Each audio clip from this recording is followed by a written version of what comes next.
it's through here. Oh, actually.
I think it's just that headlight is on, not the.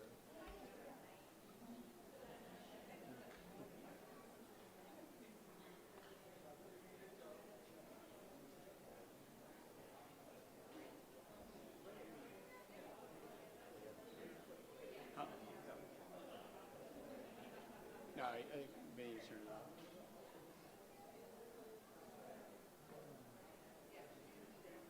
I should make sure I have sound before I leave. I'm gonna have to turn the mic back on.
God. You gotta tell them, no, we're Oh, ready. I'm so sorry. Noah, I forgot you're recording.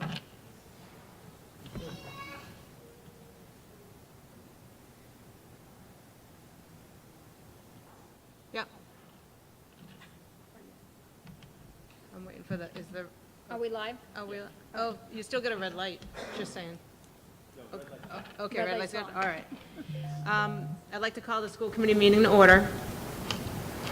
And now that I'm echoing. We're going to start off first with community comments. Sure. Any community comments before we start? And I'm going to try before we vote on the mask to allow for some time to come up as well. So if you want to wait till the discussion starts, that's fine too. Yes, do you want to wait? You want to come up? Yeah. On it tonight? I believe so. I thought it was just a discussion. Let me double check the agenda. Am I right? Sorry, I'm trying to pull it up here. The one on you. Of course. The light. 28? Yep, 20.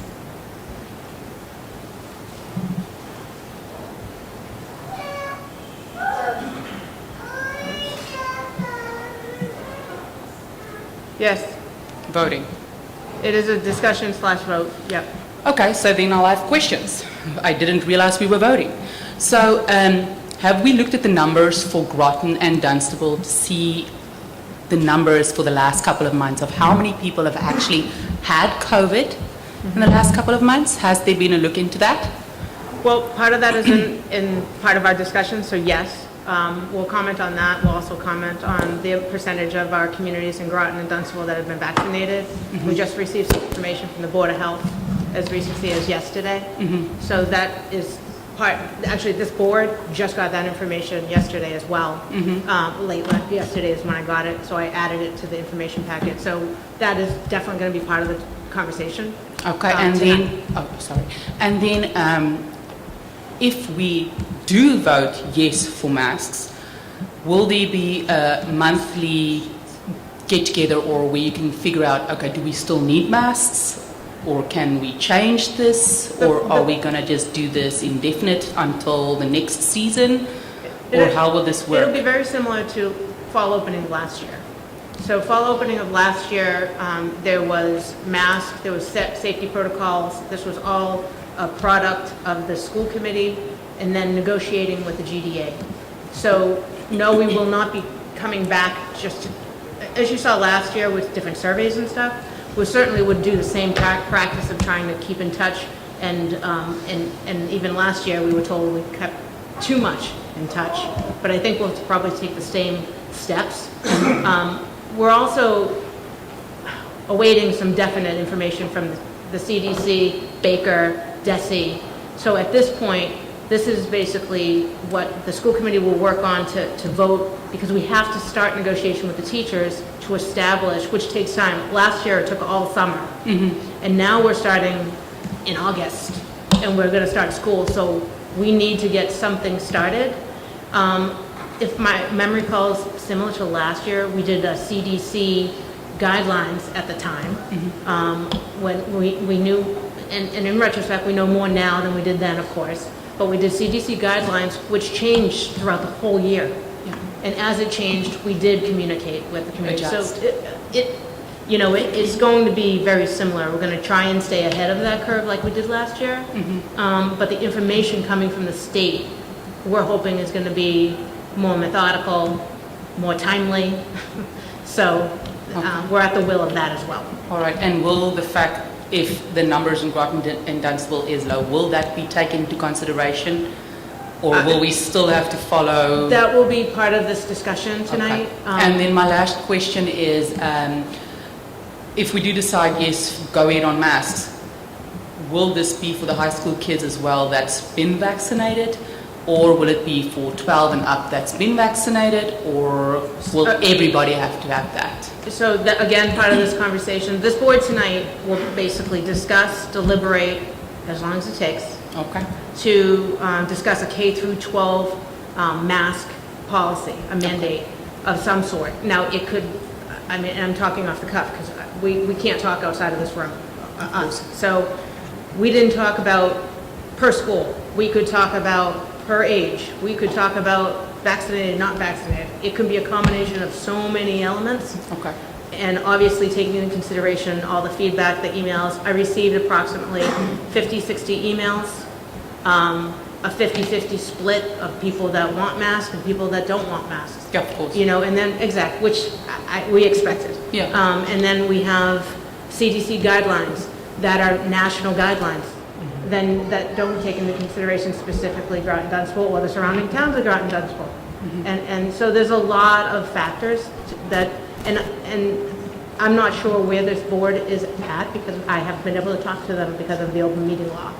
So that is going to be part of the long discussions that you'll all be able to hear here. And then you'll be able to hear the perspectives of all the board members. And before we get to a point of that vote, I will welcome up, to a certain extent, in other words, it's a yes or no theory in parts. Some people are totally against masks, K through 12 period. If I'm hearing the same thing over and over again, it's a yes or a no, it's a yes or a no. If you look around in this room, if I had to guess quickly, 40 people are here out of 2,400 kids.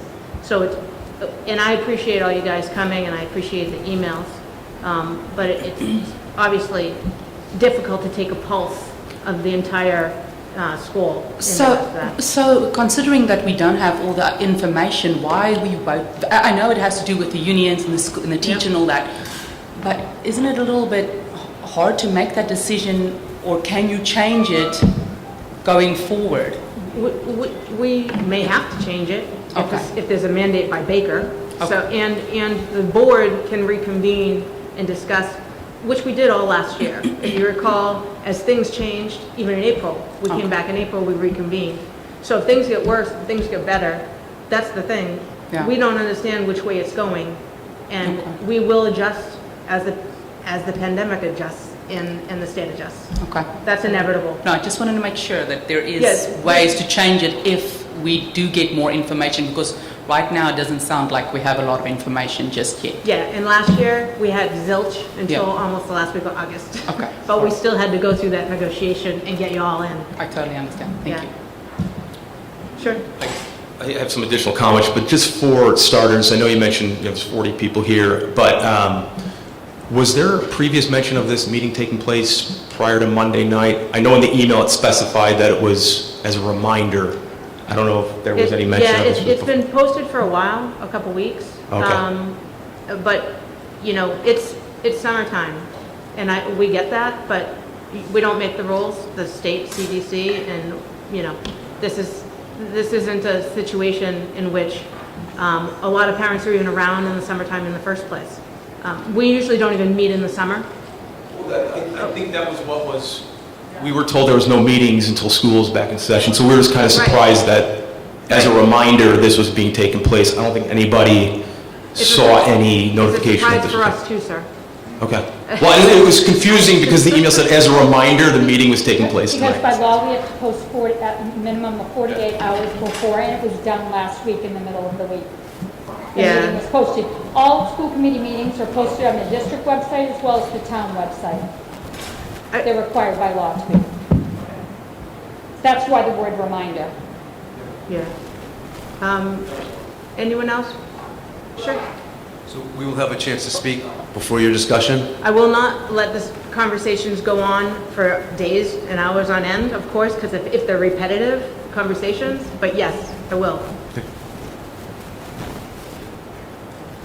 Anyone else?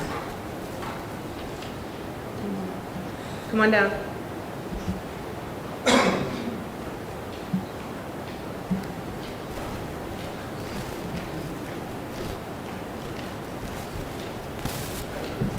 Do we have the results of the pool testing that was done? Yeah, we'll go over Yep, that. we'll share that as well. Okay, that's going to be all gone over. Yeah. All right, thank you. Absolutely.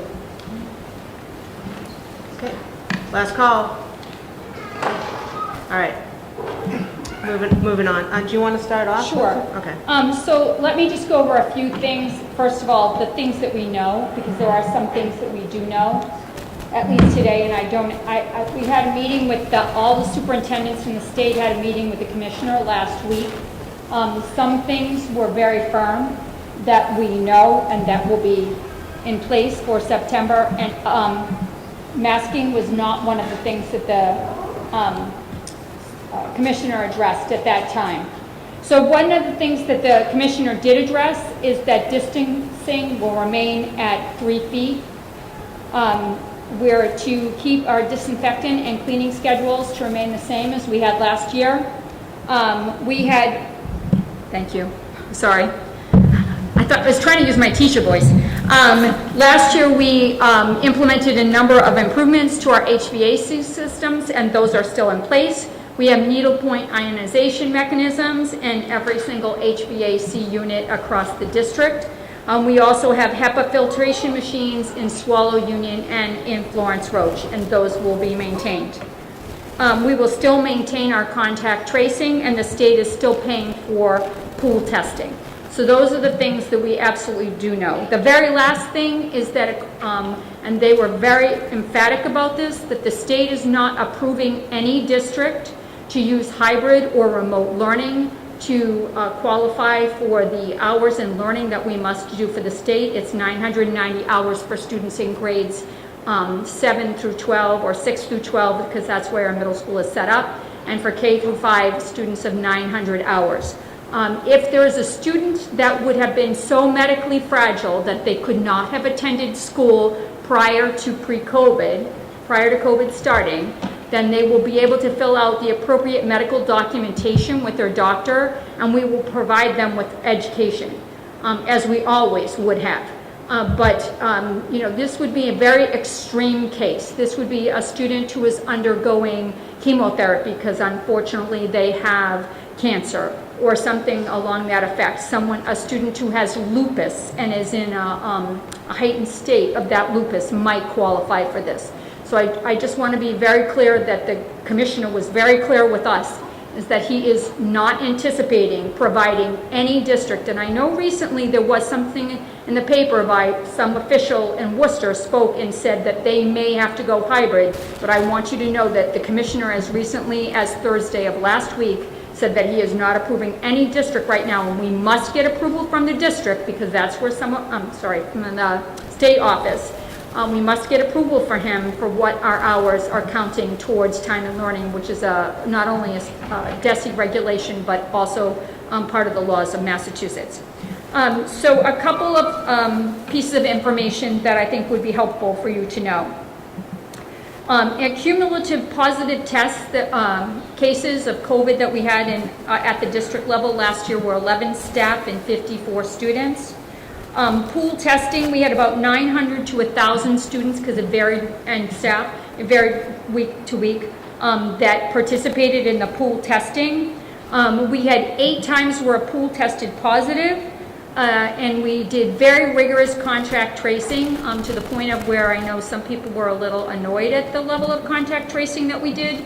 And from our contact tracing, we have no evidence, and I want to emphasize that, no evidence that any student or staff member contracted COVID-19 at school from another staff member or a student. This summer, we've had about 200 students that are on campus, 200 to 250 depending on the week, in the extended school year program for special education students, as well as the Jump Start program for students whose parents chose to have them taking reading and English language arts and or math in the summertime. Of those students, no one has developed COVID-19 and no one has had to quarantine as a close contact. We only have about 38 of those students whose parents have chosen for them to participate in pool testing, but again, all those tests came back negative. Marlena said that we had received emails. We have about 35 emails. We had about 56 emails. About 35 of those emails were from parents who would like us to continue with the masking policy. We have about 20 emails from parents who would like us to continue with no masking policy. We have 4 emails where parents were kind of mixed in their response. They didn't take a position one way or another. And then we had about 7 emails of parents who were asking other questions, who didn't give an opinion but asked specific questions. Any other questions that the committee wants to ask me at this time about our experience last year? So I have some questions, and then we'll start kicking off the conversation with the school committee members. Are we able to, as a school, require vaccinations from kids that are of age to get them? My understanding from talking to legal counsel is that we do not have legal standing to do that. And I want to clarify, it's not because I'm advocating for that, I'm clarifying because I've gotten some questions in email, so I want them, and they're waiting to hear these answers at home. Another question that I have is, are we able to track who has a vaccination? Meaning, if we do decide to have a no mask policy, for example, are we able to track who has had vaccination? In other words, similar something on School Brains, where a parent can upload that document saying that this is my vaccination, and that way the school and teachers or whomever has access to the SIS file. The nurse, I think, only has access to that section, actually, the nurse. So the nurse can see they had a vaccination. So if someone is not wearing a mask, or in other words, to track it or monitor it in that way. And I know before you tell me it's a lot of work, I'm asking if it's possible, not how much it costs. Actually, only nurses and administrators have access, and by administrator, I'm talking about the principal of the building, have access to that section of the student information files. And while we can ask parents, we cannot mandatory require them to give us that information, just like we would ask we ask parents about allergies, we ask parents about other things. Because this is not one of the vaccinations that's required to enroll in school in the state of Massachusetts, we cannot ask we cannot require that information. So it can't be required, but it is within our technical ability to do that. To collect that information. Should this board choose to do so. Right, but teachers would not have access to that information. Right, but that's inappropriate unless there's a medical reason. But the nurse would. Yes. Okay. And anyone else have any questions? Just raise your hand so I'll know. I'm just trying to think of the different questions. Another question that was asked about whether we can share with you whether your child's teachers have been vaccinated. We cannot. That's a HIPAA violation. Another question was asked about whether we can share with you the percentage of the staff that's been vaccinated. No, I can't share that with you. I can tell you that we offered our staff many opportunities to be vaccinated well before other school districts, and people were very pleased at that, and we got a very positive response. That's all I can share with you. I'll share some thoughts that are not able to be shared here in person. We did have a couple of different parents that felt that we did very well in our transition rates within Groton and Dunstable, and in part they felt, whether right, wrong, or indifferent, that it was because of our safety protocols that were in place, which included mask requirements and social distancing. So changing that, they were fearful that that would change the transmission rates within Groton and Dunstable. Just for information, this is all public information. The Groton, I'm sorry, not Groton, Neshoba Board of Health sent us the Groton measures of the percentage of the town of Groton that have been vaccinated is 70% at this time. Actually, and that was at June 21st, so it could be, I would presume that it would be higher. I asked them when they updated it, whether it was monthly. I'm still waiting for a response from that. And in Dunstable, it's 64%, which is information that the committee may find useful in this aspect.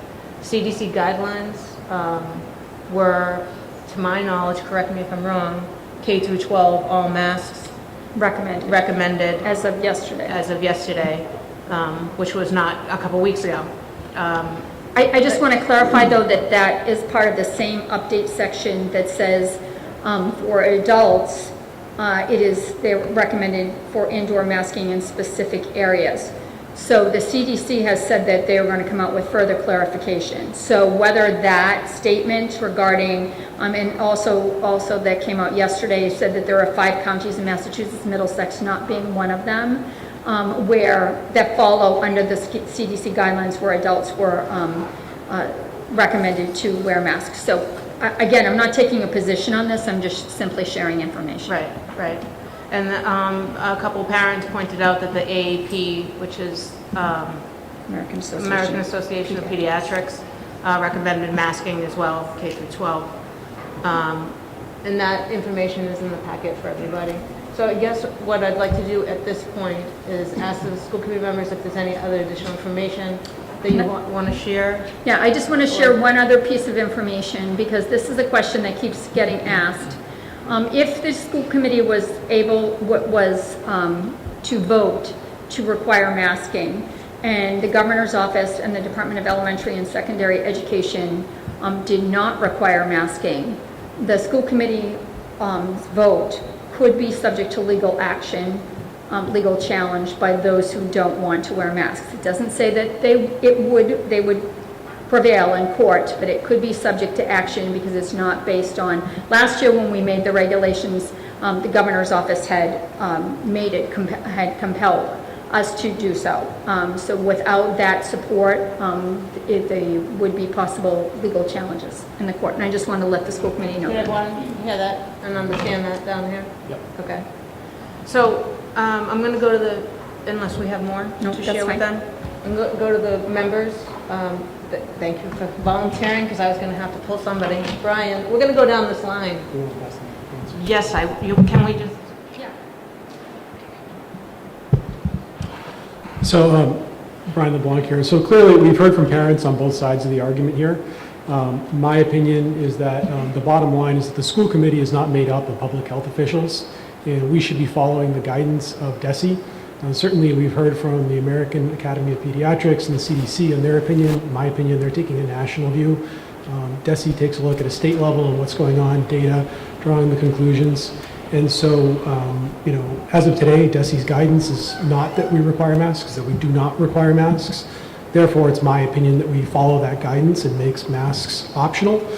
If that changes tomorrow, next week, next month, then my opinion, of course, would change. But as of right now, that is my opinion. John, yeah, thank you. Keep pushing it down.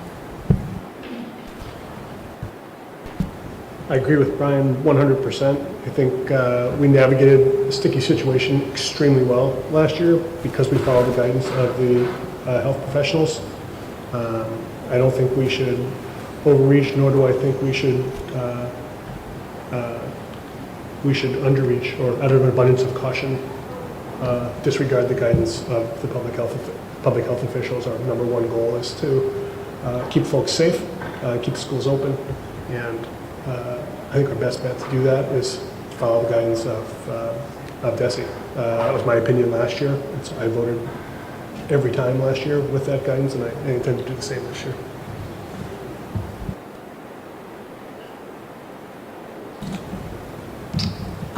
So my opinion is that although DESE has given us guidance as of May 29th, things have changed. And in fact, the DESE guidance currently is in contradiction to the Mass Department of Public Health, which is more in line with the CDC and the AAP. So my concern is in the group of kids that are 12 and under, which don't have a choice to right now to be vaccinated should they want to, and that the severity of any sort of infection for them could be amplified compared to a person who's vaccinated. And that concerns me, and in such I would advocate to mask for kids that are 12 and under based on the CDC, the Mass Public Health guidelines relative to indoor settings.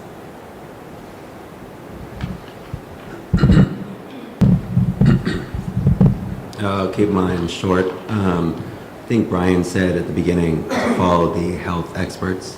I don't believe DESE is one of them, though. So CDC, the AEP, whatever it is, the Board of Health from Dunstable came out today as well for town hall saying masks are required now. I would have to side more with Faye for some sort of mask policy. The fact of the matter is, this is still a global pandemic. people are getting sick. You know, I mean, if you haven't, good for you, and that's great. But the fact of the matter is, just because our district isn't spiking, doesn't mean our neighbors from Tingsboro, Westford, Townsend, Pepperell, and the rest, you know, aren't.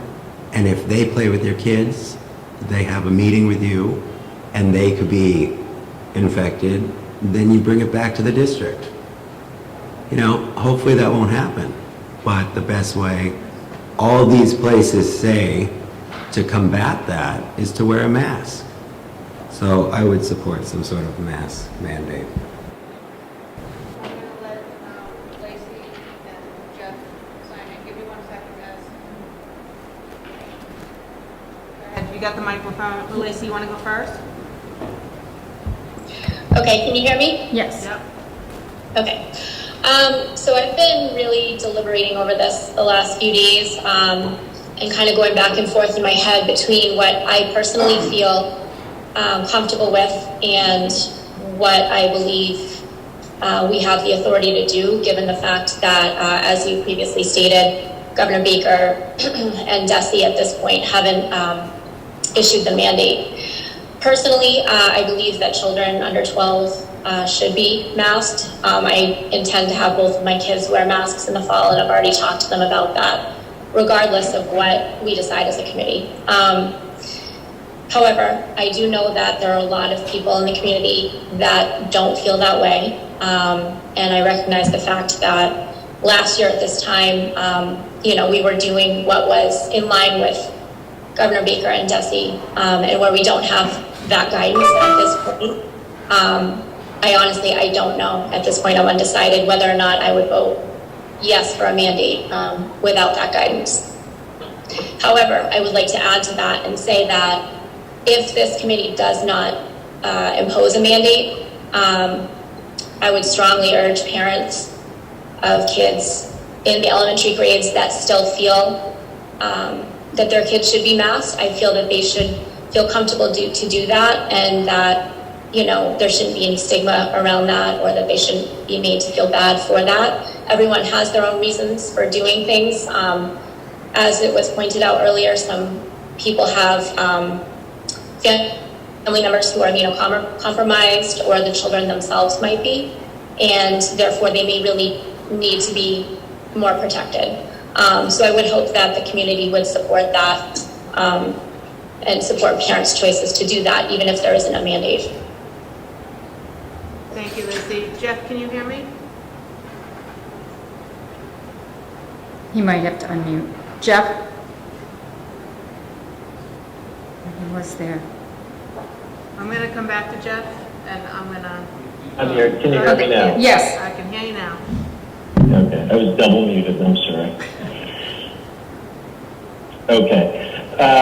So my thoughts on this was, first of all, I think the best thing that anyone can do to get us out of the current situation that we're in is to get vaccinated. But not all children, not all people have the option to do that at this point. And so I think at a minimum, people who are not vaccinated should be wearing masks in the schools. And that would be kids 12 and under at this point, and any other unvaccinated individuals. We do, I think others said this, but, we're not medical professionals, and the best thing that we can do is to follow the guidance that's set forth. And I know that it changes and it's sometimes confusing, but this pandemic has changed, and the situation on the ground changes day to day, week to week.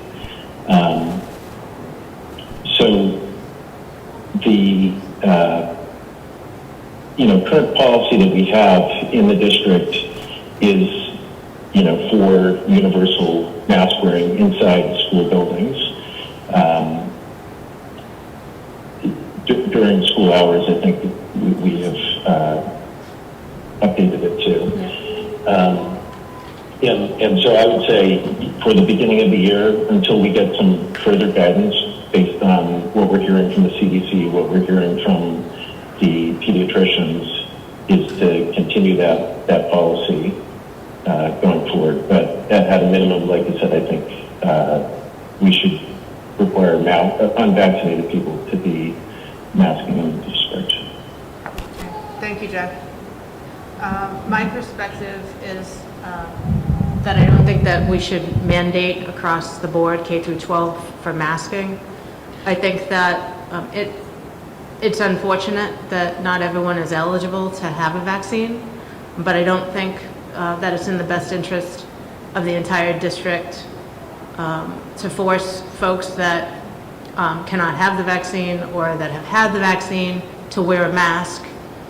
I think that if you haven't had the vaccine, then you should wear a mask. I think that a community, from my experience and what I've seen in our community, is that we seem to be a responsible community where they should protect themselves and protect others. So I would definitely be in favor of some sort of mask policy that certainly would be revisited as things progress or regress in regards to this pandemic. But my thought process would be, if you haven't been vaccinated, then you should be wearing a mask. You can go into a restaurant right now without a mask. I'm sure if things change, they're going to change everywhere for everything. But I believe if you are vaccinated, you shouldn't be forced to wear a mask. And I think that there were a lot of people that when we did our vacations for April and February vacation, and we weren't requiring mandatory proof of vacations, so you would have to quarantine if you went on vacation, and people thought it was really foolish because they thought people would simply just lie, and then we'd have these humongous outbreaks. And we saw that in our community that did not happen. I think I have a little bit more faith in our community to know that they would be damaging their own neighbors and themselves as well if they don't take responsibility in this situation. And I think we did take strong responsibility this whole last year, and I expect the same, nothing less from our two communities. So I would be inclined to establish a policy for masks, but I do not want to go with across-the-board masking. It would be anyone who's not vaccinated. We would ask them to wear a mask. That's where I'm at in regards to this. And if the committee does not have any other comments from after listening to others, then I will see if any of the community for a short period of time has anything to add here. Lacey and Jeff, is that okay with you? Yes, I'm getting a nod, just so you all know. I'm not ignoring them. All right, come on up to the microphone. I wanted to share some stats. We appreciate everybody's opinion and where they're coming from, and it's open-minded, certainly. But from the Journal of American Medical Association, again, public knowledge, the report measured averages of 13,120. I just want to read this briefly, okay? Absolutely. To 13,910 parts per million of carbon dioxide in the inhaled air of children wearing masks, which is over 6 times higher than the unsafe threshold. So that in and of itself, just keep that in mind as you're looking through these policies. I don't think all of us sit 5 to 6 hours a day with a mask on, nor are masks designed for that. I am not a physician, I'm not a surgeon, but I do have friends and family that are, and they all say the same thing. Masks are meant to be temporary, we use them, we dispose of them properly. There's a lot of fumbling with the mask, just put them in the back, it's worse. Part of that study further pointed out this measurement was after only 3 minutes of wearing a mask was that parts per million. 3 minutes, they're wearing 5 to 6 hours. Children forced to wear a mask at school find themselves wearing them for hours, as I said, 5 days a week. And this report follows a larger German survey of over 25,000 children, which found 68% of them reportedly had problems while wearing facial coverings. Children reporting elevated carbon dioxide levels in inhaled air, according to the JAMA. This is because of the dead space volume of the masks, which collects exhaled carbon dioxide quickly after a short time. When it mixes with the fresh air and elevates the carbon dioxide content of inhaled air under the mask, this is more pronounced in the study for younger children. Authors of the study urge those who are forcing children to wear masks to consider the scientific evidence when making that decision. When many governments have made nose and mouth coverings or face masks compulsory for school children, this evidence base for this is weak, the study found.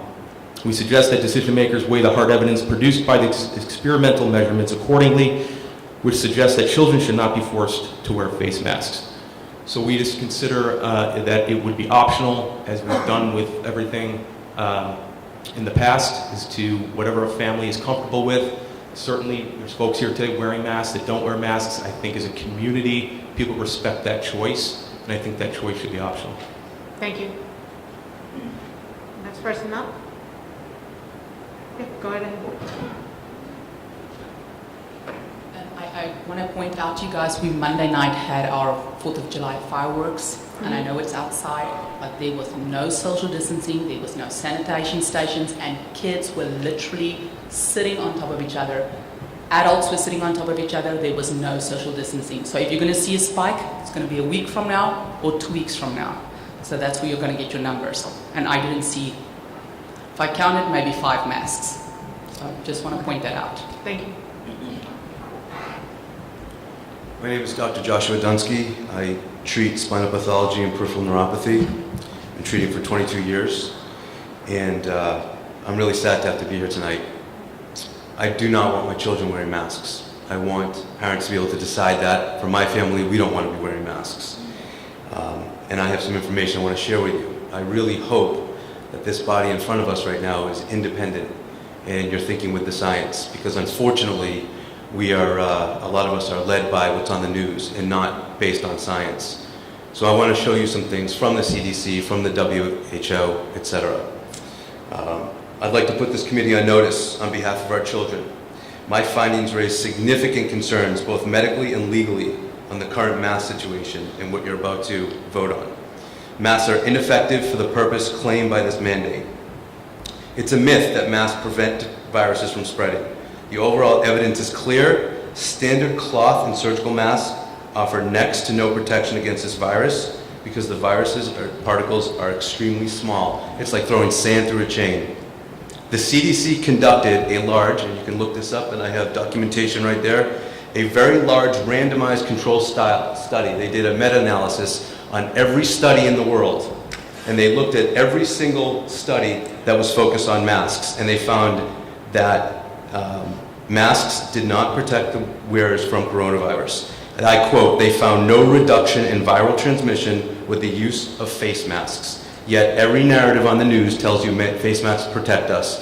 There are doctors and nurses, I have friends and colleagues that are in full PPE throughout this whole pandemic and they still got coronavirus. How is that possible?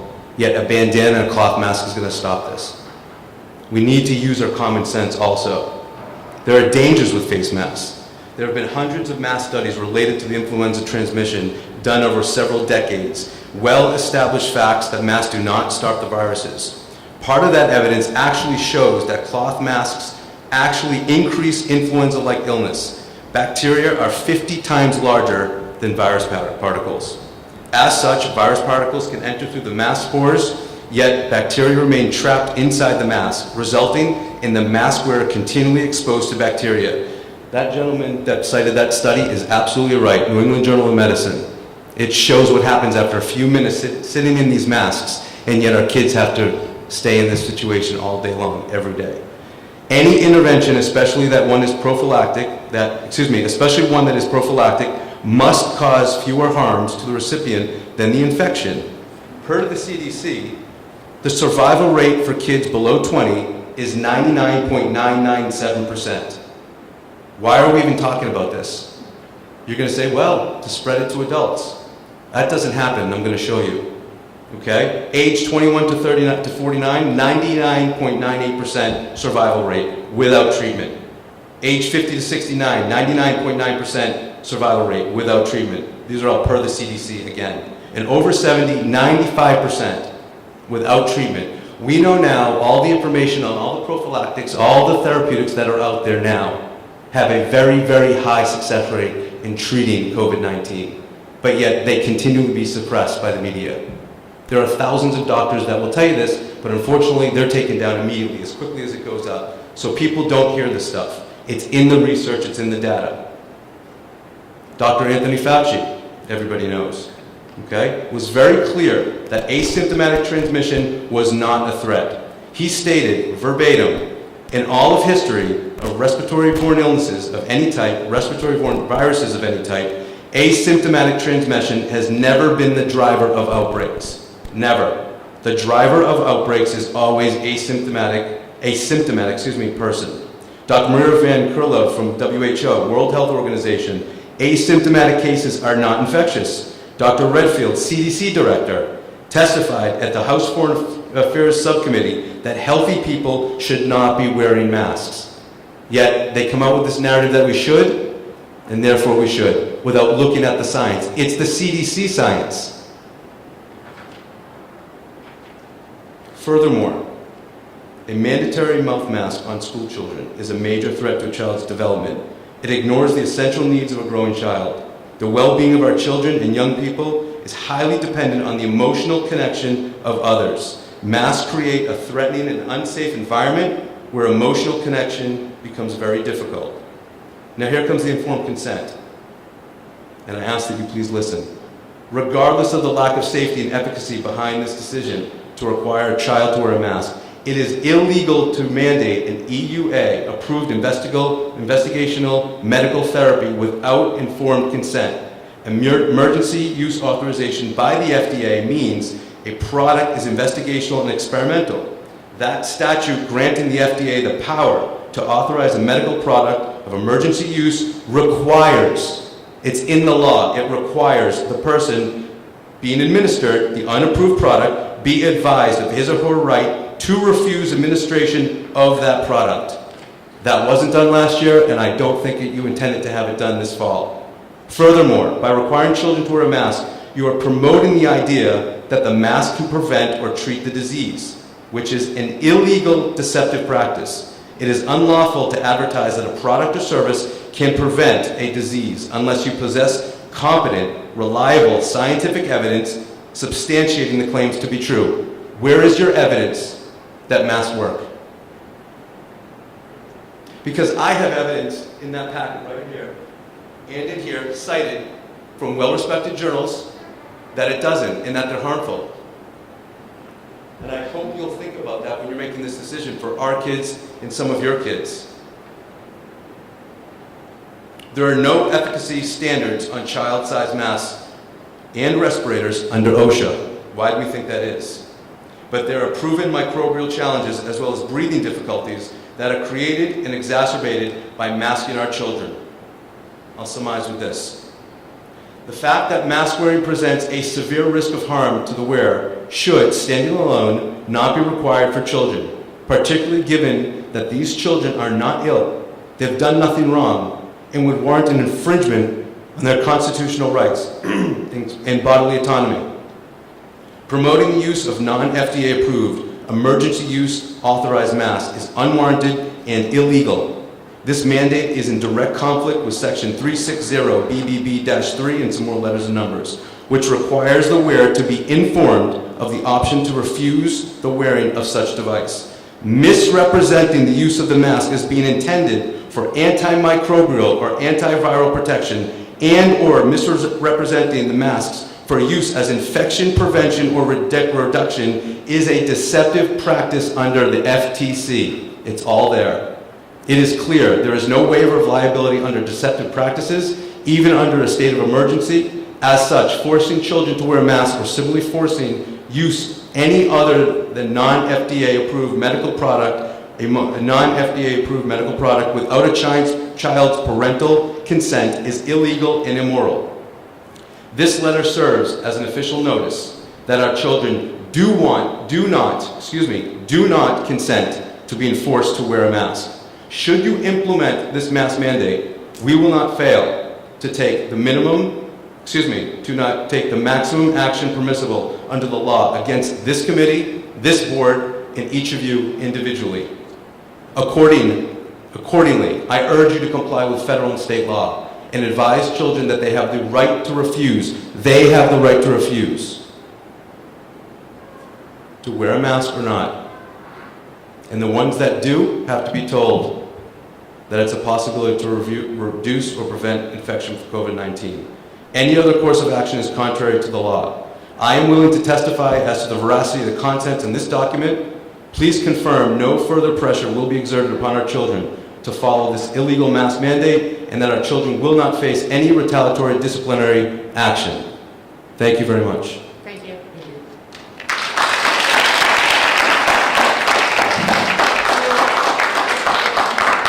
I could, just for a moment.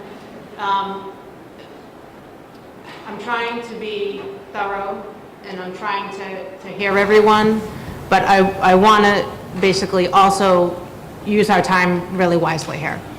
Thank you very much for the information. It was much appreciated. I want to hear from someone who will not duplicate, if you could. I understand there are many of you that are interested in what this gentleman said and agree with him. I appreciate that, but we want to hear various opinions.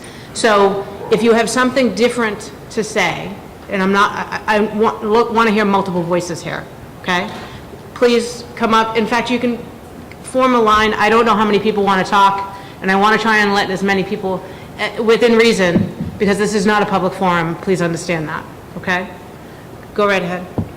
Hi, so I have my mask on because there was a sign outside that said face covering is required, even though I know it's no longer the mandate.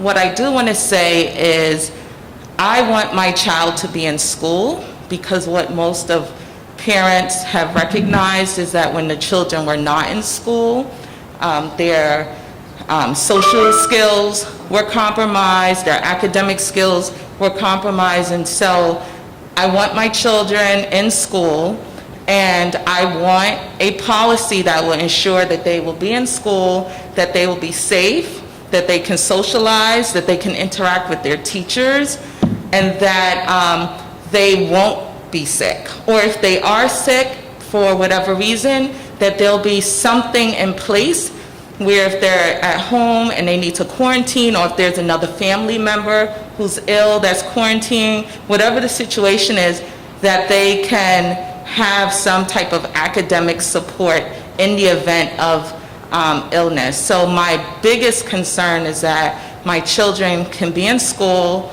and that they're safe, and that they're getting the academic skills, training, etc., that they need, so that they don't have another, say, year of regression. Mm-hmm. Thank you. I'm sorry? Yeah, she has a copy from her iPad too. Oh. Whoa, that's close. Sorry, Good. sir. So I just moved here less than 3 weeks ago, so one, thanks for having us here. But I'm going to take a more practical approach to this whole thing. If 6 feet of social distancing works, then why the mask? If the mask work, then why the social distancing? If the vaccines work, why the mask? Right? So the new CDC guidance that came out just yesterday in a White House, is that me or you? Even in the White House, Press Secretary Jen Psaki was talking about now they're asking people that are vaccinated to wear masks inside. So where's the line? If your vaccine is working and this is what you're going to do, then what is the relevance of the mask, right? So take a practical approach. The other thing I would ask, especially being new, we've signed up since I knew I was going to be stationed here. Trying to get ahead of this. This is really the first time I've heard that we could send in emails and give evidence, and if this is the deadline, it seemed rather lopsided, not a real opportunity to give you factual evidence to consider versus just seemed kind of crunch. So if anything else, I would propose that this vote be delayed, even by a week, to allow people just to email. You don't have to have another forum like this, but allow us to send in more and get a better consensus of the population versus just kind of a cut vote tonight. I appreciate those sentiments. Unfortunately, there are times in our job that I would love to have more weeks, months to make a decision. But if you want your child in school at a start date, then we have to come to terms with how school is going to open, and that includes whether masks are going to be worn, the social distancing, by the way, is not 6, it's 3 here at this point. We did start off with 6. Knock on plastic. We will not need to go backwards in this aspect. But the reality is there are some time-sensitive decisions that have to be made. And as I had mentioned earlier, as more news comes down from, in other words, this discussion could very well be all moot if Governor Baker writes in a law that requires us to do whatever it is that they're required to do. So at this point, we're going to have to make a decision based on information that we've received tonight, information that we've read independently. We do also do our own research as well. And then we also have the guidance from the Superintendent Associations, the Mass Associations, the school committees, a lot of initials. And so we're going to basically do the best that we can do to make an intelligent decision tonight, which doesn't mean that it's etched in stone and never will change.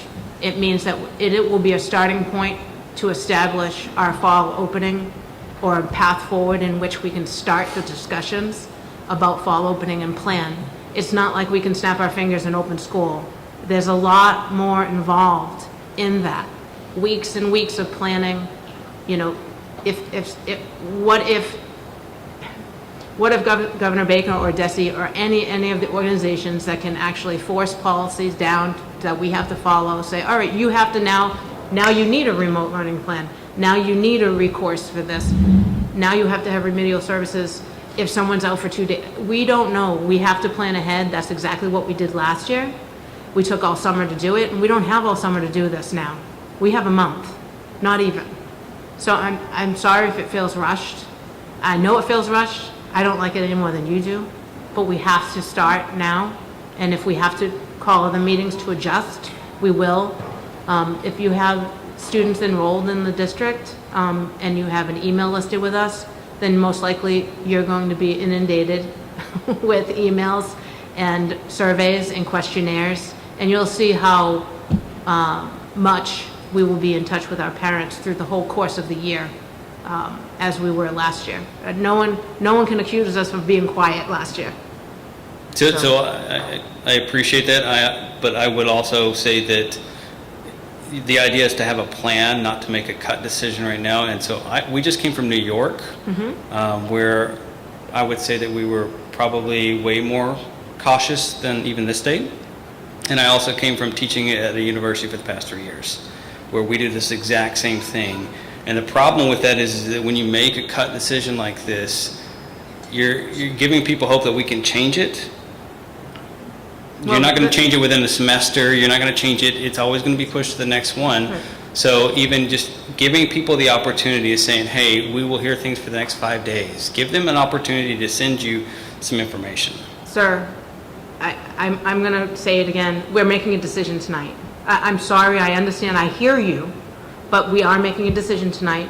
And we don't give anyone false hope. When we say that we're going to revisit something, we revisit something. If things change, we revisited things, I can't even tell you how many times throughout the whole year last year.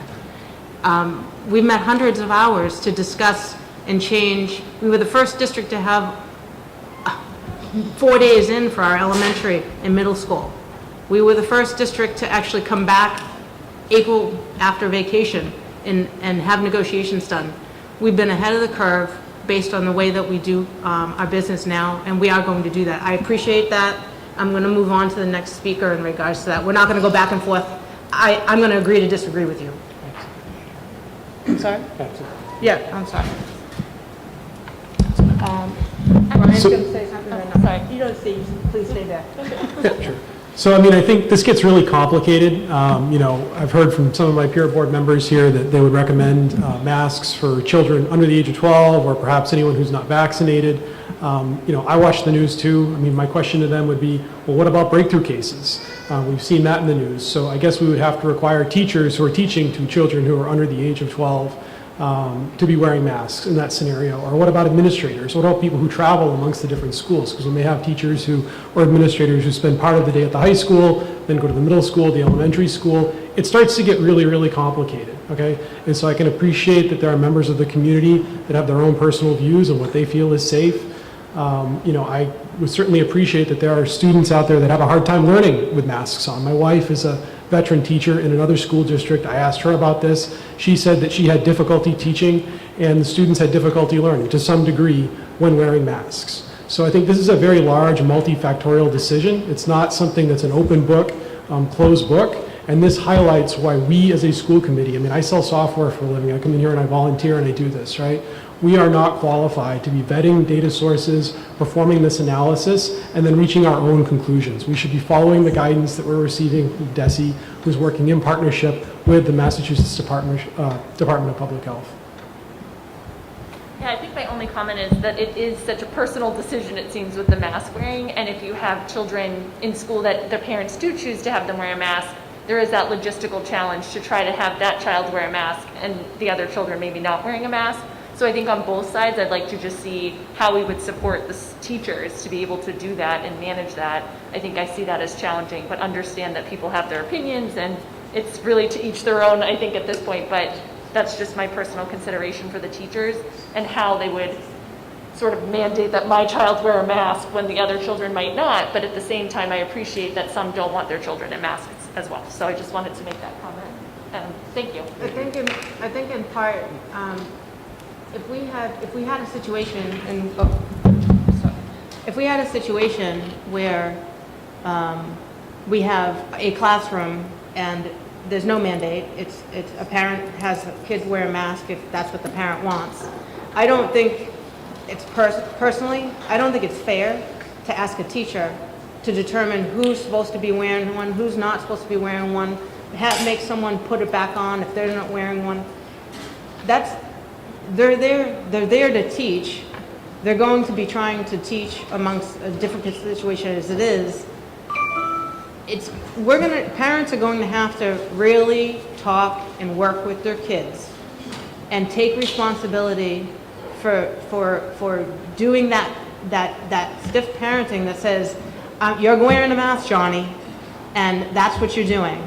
And unfortunately, if Johnny takes it off in the middle of the day, whether mom knows or not, we can't have the teacher running around saying, she wouldn't even know, or he wouldn't even know if they're supposed to wear one or not. Maybe they felt like pulling one on because they want to wear a Superman mask today.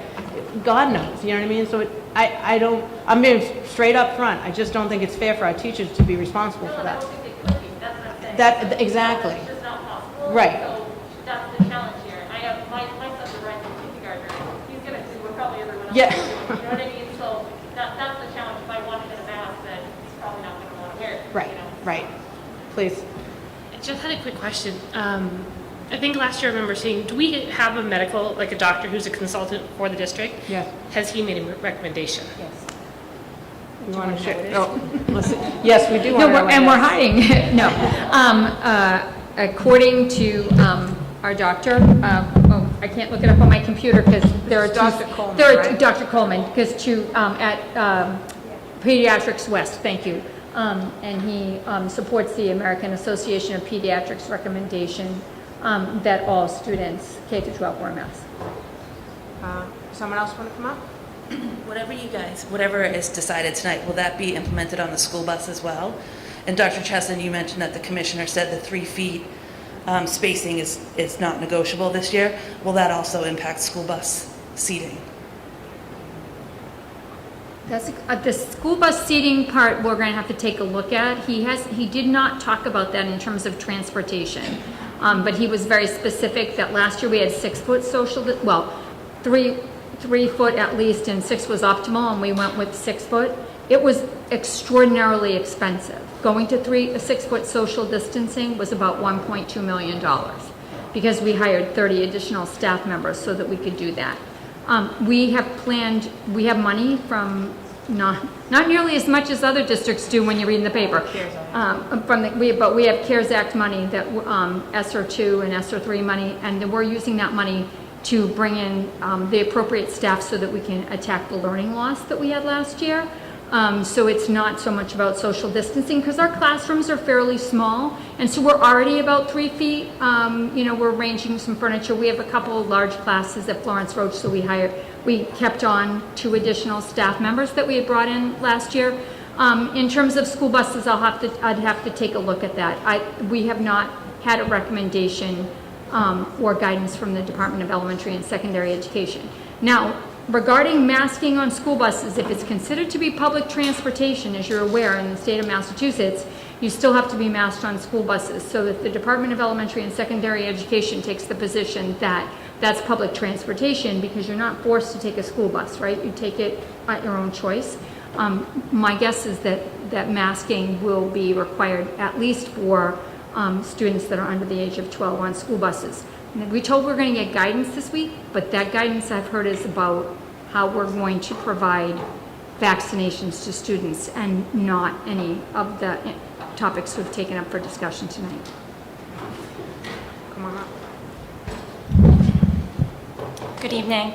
Thank you for inviting us to speak and share our opinions this evening. What about our rights as parents? I have to sign permission for anyone to photograph my children. I have to give the school nurse permission to give my child a Tylenol. These masks are not harmless, and we heard that tonight. What rights do I have over my children to make these choices? It's just, I'm worried about the emotional effects of these precautions we're taking. And what is the risk to my child? Little to none. Thank you. Thank you. I just want to preface this by saying I'm sure the guidance is going to change. So if we're just here to vote tonight, I'm urging you to consider the social and emotional well-being of the young children, specifically like in kindergarten to fourth grade. They were very affected by the distancing and masks and didn't really get a good school experience. So I want you to consider the effects of that and not just this pinpoint focus on the virus, which doesn't seem to be affecting the children here. That's all. Thanks. So I'm going to try and take an approach with this. We've heard a lot of folks that are not pro-masks, so which is what I'm hearing. Optional. Sorry, that is what I meant.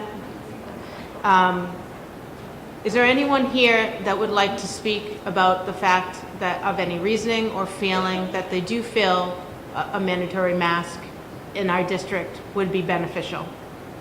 I'm just trying and get to, and again, I'm not promoting anything or advocating. I want to hear various points of the people that took the time to come out here tonight. Come on up. And I want people to feel able to speak here without challenge. Yeah, so I just wanted to say I do think it would be beneficial for the kids to be wearing masks just because the CDC has guidance for this thing. But I do recognize the other members who feel strongly about this. I guess what is happening in this room now is people are afraid that there will be a set rule and that wouldn't be changed. Is there a possibility for the committee to have like a review after, even I am afraid, right? I don't know how this is going. Mm-hmm. Maybe there will be, like someone said, there will be a mandate that there will not, a mandate masks, right? Would there be a review period after a month or something? I mean, and especially given there's a new variant going, we don't know where this is going, right, at this point. There's a little bit of a spike nationally. Maybe it's not significant, maybe it will go down, who knows, right? Mm-hmm. Is there, and CDC just came out with this estimate, right? So it's not like it was a week ago or 2 weeks ago where we have time to review all this and process this, right? Mm-hmm. So that said, would this be reviewable like 1 month from now? So there's not a calendar date for review. I want to try and explain that to me. There was no calendar date for review last year. What happened last year is we basically started with the premise, we negotiated with the teachers, and in that negotiations we came up with different protocols, safety, and agreements in regards to how the school, how would we go about, how would we know when something would change? And back then, and please correct me if I'm wrong, we had the state got of when towns were in red, green, yellow, and all that, and we came up to an agreement that if Groton and Dunstable both went into a certain level of high positivity rates, then we would go to remote learning. That's an example, okay? So in the same premise, I'm not going to give you an answer that this is the date we're coming back here. Okay. After we go through that same process that we have to go through, then we're going to probably come up with something similar in retrospect, that if all of a sudden Groton and Dunstable have this high positivity rate, things are going to change. Okay. And all of a sudden, if and I don't know what this policy or no policy is going to look like, right? Because we haven't finished this conversation. But if things change, then we revisit what we've decided. That's exactly what we did last year. And we didn't put a timeline on it of exactly when because we don't know when things are going to change. So Sure. if you can tell me that Baker's going to come up with a guideline on this date, then yeah, I'll tell you, sure, the day after, we're going to revisit it. But you don't have the crystal ball any more than I do. And that's the problem. So that's why there is not going to be we're going to revisit this in a month. We're basically going to make a decision now, and then based on what may be mandated for our district, then we will most likely absolutely have to come back.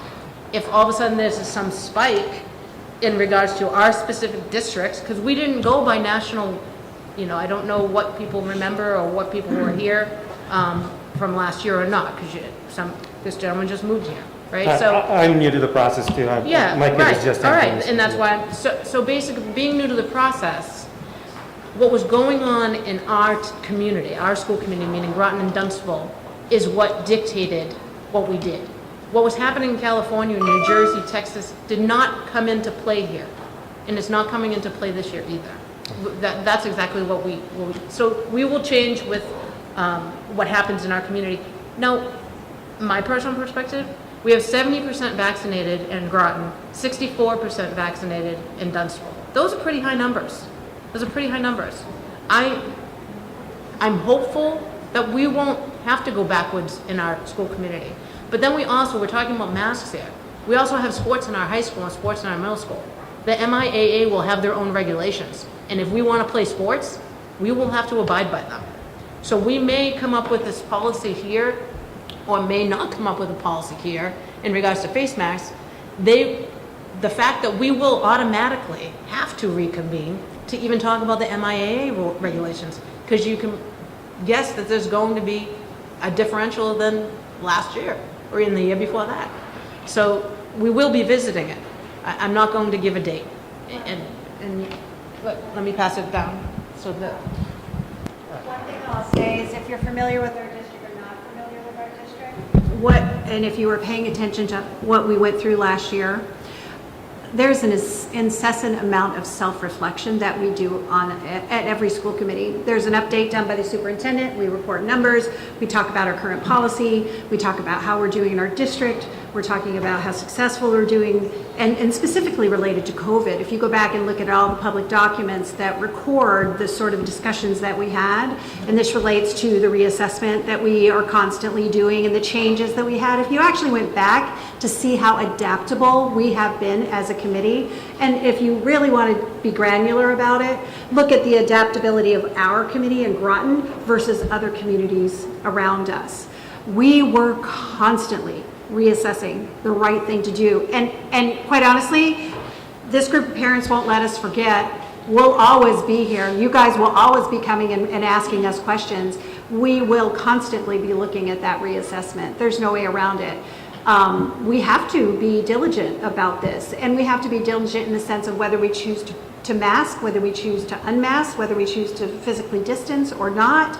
There's all the other entities that are going to drive what we have to do, and we don't have a choice relative to those entities if we choose to participate as a district.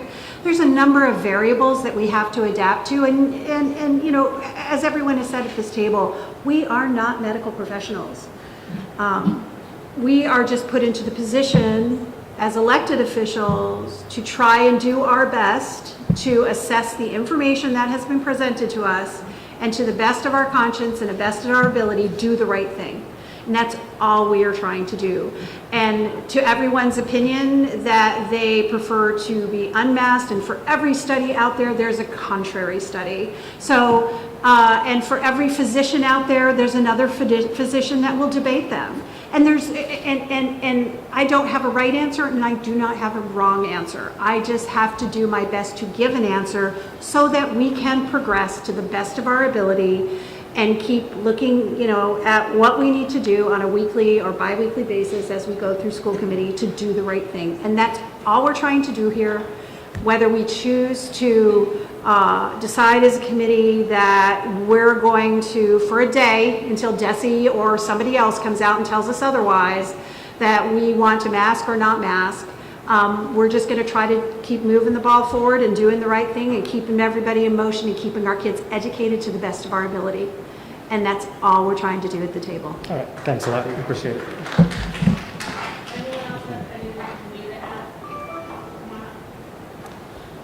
Good evening, everybody. Again, I would just ask, I know, Melina, you said that tonight the decision has to be made. As a school committee member, you are the representatives of the constituents in your community. Granted, there's only, I think I counted 30 of us here right now. The power of technology is pretty powerful out there. If I was in your shoes, I would love to know, what does that 2,400 population think? Is it possible to put out a quick one-question Survey Monkey tonight, 24 hours? There's enough social media, there's enough people that can make phone calls to say, parents, tell us what you want. K through 12. Do you want your children wearing masks or not wearing masks? I know you've said, the decision has to be made today. We've heard all kinds of differing opinions. But, there's 30 of us here. What if 70% do not want their children, in masks, or vice versa? We're making a decision here tonight with, again, conflicting sides from each side of what people think. But is that something possible? One question, Survey Monkey, out to the student or the district population, staff and parents. Simple question. Do you want to wear masks or not? I just want to be clear. As we had already mentioned, a decision will be made tonight. However, even when we had negotiations going on, you all, whoever was already here and had children registered, got surveys, questions during the summer. And we were asking questions after we had to be making during the process while we were making decisions. That's probably going to be duplicated. Maybe at a different level, because there's probably not as much as we have to negotiate this time around. But the decision will be made tonight, and parents will have additional input. And we all may have the decision made for us by the state. We don't know. All right. My last question. Sure. So if a student does not want to wear their mask, what will be the consequences? Will they be denied education because they do not want to be in a mask and they are not being offered hybrid or remote learning? Because that kind of is what this is going to come down to.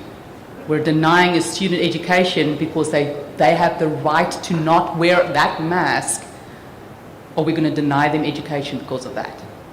That guidance is probably going to be coming in a couple weeks, unfortunately. So until that, and when I say guidance, meaning Desi and Baker have not made some decisions that we will have, and that will play a role. So in the course of the next couple weeks, you're going to get information in regards to, and you'll probably hear it on the news as well. And then we're going to have to reassess it and go from there. So you guys right now are involved in the sausage making situation. I mean, that's what it boils down to. It's a situation that is uncomfortable at best, but the reality is that's what we're in. So in the course of making sausage, you're picking your meats and you're tossing it in, and that's where we're at right now. So we do have to start somewhere, and we will evolve with that. Like I said, we don't know if we're gonna what we're going to be able to be required to do, And then in addition, much like last year, there was stuff that we were required to do, but then there's stuff that we did in addition. We weren't required to offer our own remote system. We were only required to offer the DESE remote system, which we felt was not appropriate for GD. It does not have the same rigor as our district is accustomed to. So that is where we came up with steps beyond that. So that's what I'm talking about when we will need additional guidance, and you'll hear more as in the next couple of weeks. I would make a motion. If you're going to be brief and not duplicate what you've already, It's very important. Miss, what is your name on the end? I'm sorry, I didn't get your first name. Yes? Faye. So Faye, you made a very good point. For every study, there's a contradictory study. We obviously know that in science, absolutely. And one of you, I think, as you acknowledge that you're not doctors, you don't have a medical background, you have to use this decision based on your experience and what you know. So where's the evidence, where's the science that you're going to use to make this rush decision tonight that you have on the side that masks work, when I have 25 pages of international studies and national studies that show that they don't? How else are you going to decide what to do? Being that you're using the CDC as a guideline, the CDC studies are in here that show there's no difference in masks versus unmasks. How are you going to decide this given the autonomy that the governor or the state has given you? Because they don't feel like this is a pressing situation when they need to put a mandate in it this time. Why can't we leave it alone and not do that, not implement something that's not mandated? As we know, they will mandate it when they find that it's that serious or that threat is real. So what are you using to your criteria when I'm showing you science? I'd like to know what science you guys are using to make this decision tonight. So to Faye's point, you are showing us science, and we've received multiple different emails from other doctors in the community, pediatricians, as such, that have contradictory opinions to yours and to your research. Well, it's not my opinion. It's not my opinion. So, and it's not theirs either. They gave us articles and documentation and research as well. What I'm simply saying is, so what Faye is saying is, I appreciate you coming here in person and providing it, but others also had provided it by emails and endless attachments for us to read through as well. So what I'm simply saying is, we appreciate what you're saying. I hear you, and I'm listening. I'm listening to everyone here. I'm listening to everyone that had emailed me. And at this point, how and why, I don't believe any decision we make is rash in the first place. I take offense to that, actually. Well, I'm sorry you're offended by it. It's our kids' lives that are at stake here. So, mine too, sir. Okay. Mine So too. I'm sorry you're offended by it, but we were just notified of this meeting a couple nights ago, and I inquired about it a few months ago, and there was no date set at that time. So I take offense to this rush meeting, this rush vote also. Yes, I understand. Okay. So my question to you is, what science are you using? I'm not going to take any more of your We questions, can't sir. discuss it? I mean, this is published No, studies. this is not a public forum. So sir. everybody on this panel is going to read the science that you have? Is that that's a legitimate question? Could you please Yeah. have your seat, sir? I'm asking a legitimate question. And I'm asking you to please have your seat. I'm asking a question. I have a right to ask a question. Do I need to conclude this meeting? Excuse me? You don't have a right to ask a question. I don't have a right to ask a question? The chair controls this meeting, not you. Okay, so you refuse to answer the question what evidence you're using to base your decision on. It's a simple question. You either have information or you don't. She asked you to sit down. The AARP documentation research in regards to that, it's on their website. You can research it. You're a doctor, I'm sure you're familiar. Oh, I know it very well. Okay, now I answered you. Please have your seat. Okay, thank you. Thank you.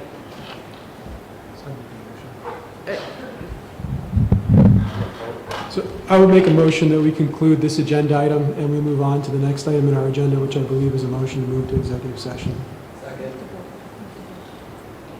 It's a decision of no decision. Under It's discussion, essentially- we're under discussion at this point. You seconded? Okay. There's a motion on the There's a table. motion on the table, sir. Thank you. I'm sorry, discussion here? I'll repeat it. So my motion is that we conclude this agenda item and we move on to the next motion in our agenda, which is the vote to go to executive session. Let him speak. If you allow me to run the meeting, perhaps I could let him speak. Have some respect for what we're trying to do here, please. We see what you're trying to Do you, sir? do. Yes. I don't think you do. Discussion. We're not voting to go into executive session. We're voting on the mask mandate. From what I understand of this motion, we are voting not to take action on this agenda item, which, if we're in discussion, I do not agree with. I do not agree in regards to not taking action on this. I think that we've discussed this.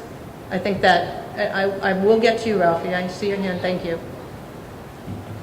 I think that we understand that we have a community that is fairly split in regards to where they're at with this decision.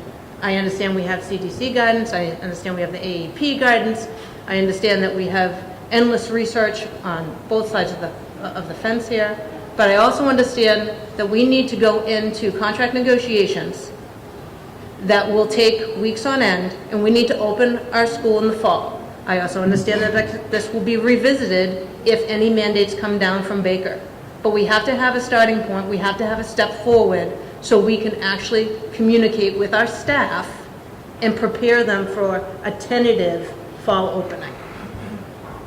So I will call a vote to whether or not we will move forward. Yes, yes. I rescind my second motion. Okay, so there is, can you resend a second? Okay. Well, I am rescinding. All right, you are rescinding, fine. Do we have a second for this motion? To table the vote? Is that what the To motion move is? on to executive session and table the vote, yes. No, okay. Okay. Sir? I think I have a unique point of view on this. I'm a teacher. I teach K through 5 physical education.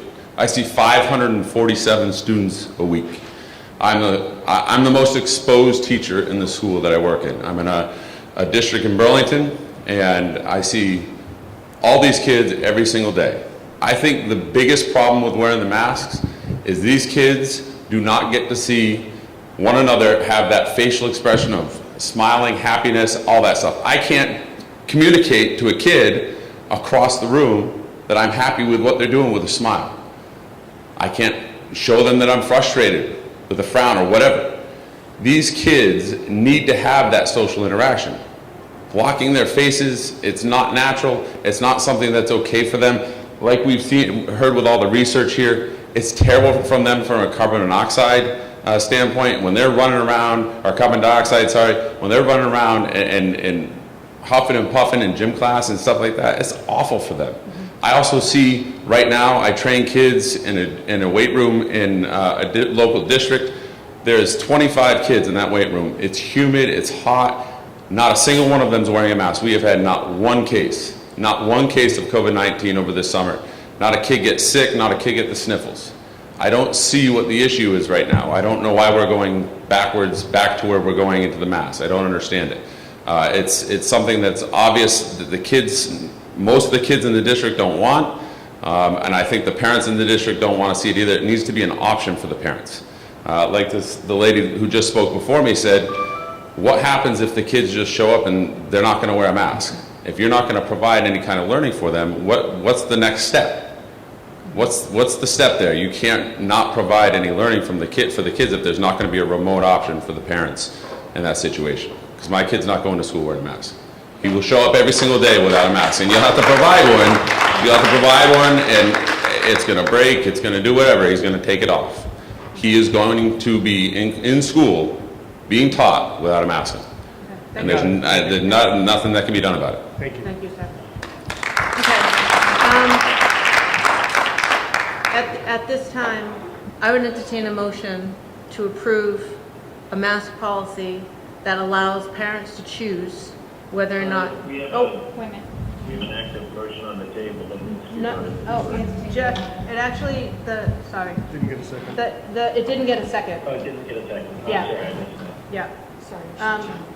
I'd like to entertain a motion that would establish a mask policy that we start the fall school year with parents making a decision of whether or not their students are to be masked while attending school, with the caveat of the fact that if the state, Governor Baker or DESE, requires by law a change in that statute, we reconvene to revisit the mask policy.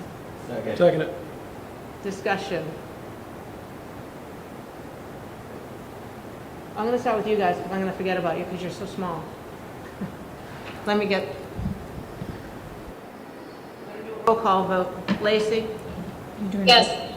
What's that? I didn't know if you were going to ask them if they wanted to say anything. No. Did you want to say anything? So just to clarify, to make sure I know what I'm voting for, you're saying that it's optional, so some parents can choose yes mask, some parents can choose no mask. Is that correct? That is correct. I believe a mask will protect yourself and it will protect others. So if you want to protect yourself, then you are able to wear a mask, but you're not forcing someone else to wear one, unless the state, however, changes that for us. Yes. So I vote yes. Jeff, do you have something to say, or questions, or a vote? Well,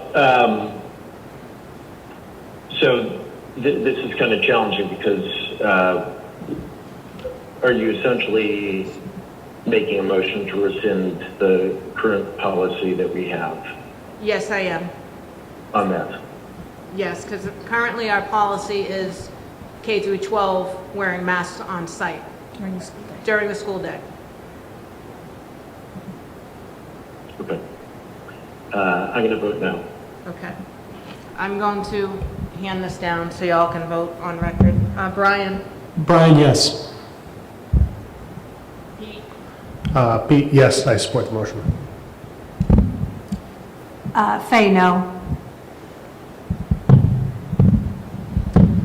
Raphael, abstain.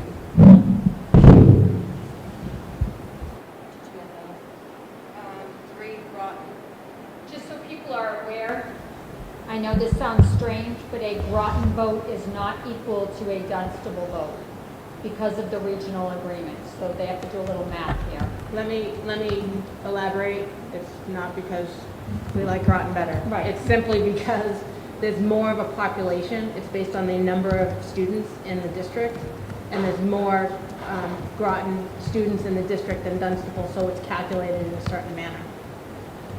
So basically, 3 Groton votes is a majority vote on our board. You don't need 4 out of 7, you need 3 out of 7. And what's that? Yeah, so Pete, Brian, and I, Lacey voted yes. and Lacey voted yes as well. So we have a majority. Okay. So to clarify for the community at home and here, what just happened was that the mask policy is that it's up to parents' discretion. Thank you. I'll do it again. It's up to parents' discretion of whether or not their child is to wear a mask. And what I ask our community to do the right thing and be responsible in regards to wearing a mask, trying to social distance, so we can keep our numbers down. Because the reality is, this school committee, you were worried about us not reconvening. We will reconvene if we see numbers in Dunstable and Groton increasing. We will reconvene if Baker decides to change the rules. So this is really important for you guys to all understand, and for the community members at home to understand, that play a role in us keeping the schools open, or they won't be open. It's as simple as that. Immediately with ESY, or is that September 1st? Can I? This is school open, and subject to negotiation. Yes, that's the point I was going to make. So first of all, for ESY, masks have been encouraged but not required. That was what the State Department of Education told us to do before the summer, and that is what we sent home to parents. But I want to be clear that this is subject to negotiations, because this will be a change in working conditions, and so it will be subject to negotiations. Correct. And that, the process in which that happens, the community, much like any other negotiations, we're not going to be giving you daily updates. We're in executive session for strategizing, in the next session in which the community is not allowed into those discussions.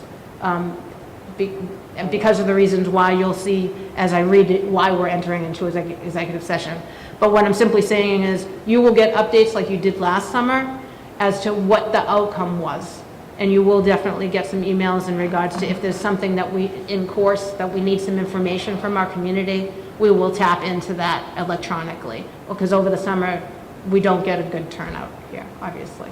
So that's basically where we're at. And at this point, I want to thank everyone for coming out.